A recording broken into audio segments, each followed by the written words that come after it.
Assalamualaikum warahmatullahi wabarakatuh. Perkenalkan, nama saya Lailatul Maghfirah. Saya dari Fakultas Ekonomi dan Bisnis, Prodi Manajemen, dengan NIM 28922501115. Di sini saya akan mempresentasikan mata kuliah aspek hukum dosen pengampu Bapak Mulyono SHMH dengan tema Serikat Pekerja. Ya, di sini kita akan bahas serikat pekerja atau yang biasa disebut serikat buruh. Serikat pekerja adalah suatu organisasi perkumpulan para pekerja atau buruh yang memiliki tujuan untuk melindungi hak-haknya sebagai pekerja. Serikat ini didirikan agar penyelesaian masalah terkait pemenuhan hak pekerja dapat dipenuhi oleh perusahaan. Dan serikat pekerja ini sudah dijamin oleh Perserikatan Bangsa-Bangsa atau PBB dalam UUD tahun 1945 dan dalam UU nomor 21 tahun 2000. Berikut isi UU nomor 21 tahun 2000. Undang-Undang Republik Indonesia nomor 21 tahun 2000 menimbang bahwa kemerdekaan berserikat, berkumpul, mengeluarkan pikiran baik secara lisan maupun tulisan, memperoleh pekerjaan dan penghidupan yang layak bagi kemanusiaan, serta mempunyai kedudukan yang sama dalam hukum merupakan hak setiap warga negara. Kedua, ada bahwa dalam rangka mewujudkan kemerdekaan berserikat, pekerja atau buruh berhak membentuk dan mengembangkan serikat pekerja atau serikat buruh yang bebas, terbuka, mandiri, demokratis, dan bertanggung jawab. Yang ketiga, bahwa serikat pekerja atau serikat buruh merupakan sarana untuk memperjuangkan, melindungi, dan membela kepentingan dan kesejahteraan pekerja atau buruh beserta keluarganya, serta mewujudkan hubungan industrial yang harmonis, dinamis, dan keadilan. Yang keempat, ada bahwa berdasarkan pertimbangan sebagaimana tersebut pada A, B, C atau 1, 2, 3 yang tadi saya sebutkan, perlu ditetapkan undang-undang tentang serikat pekerja atau serikat buruh.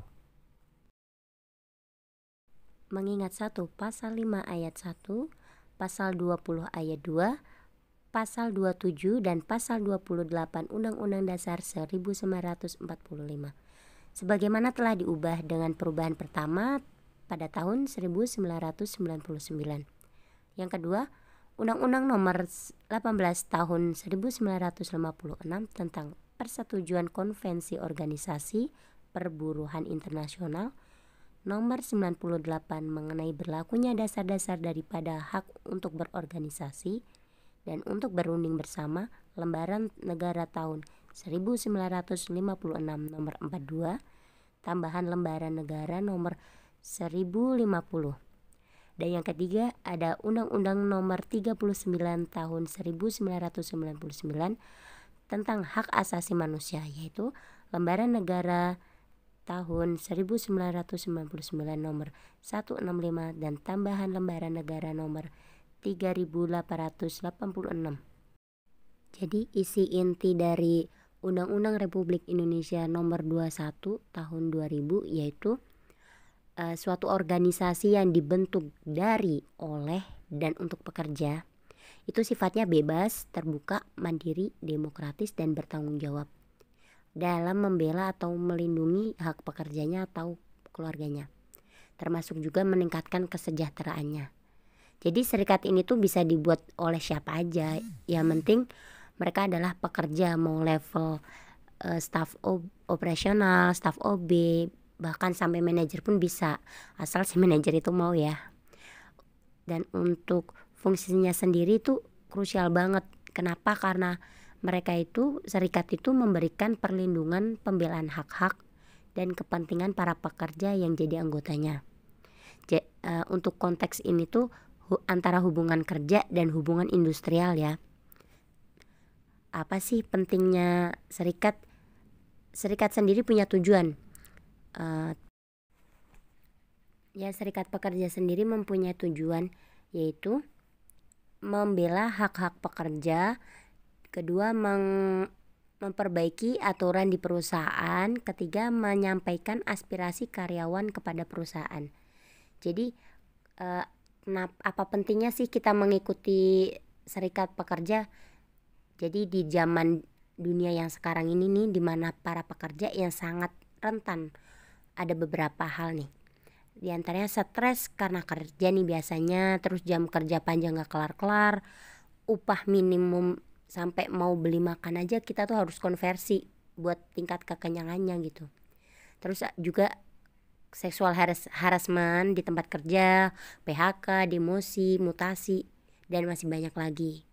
Jadi tuh semua tuh bisa menjadi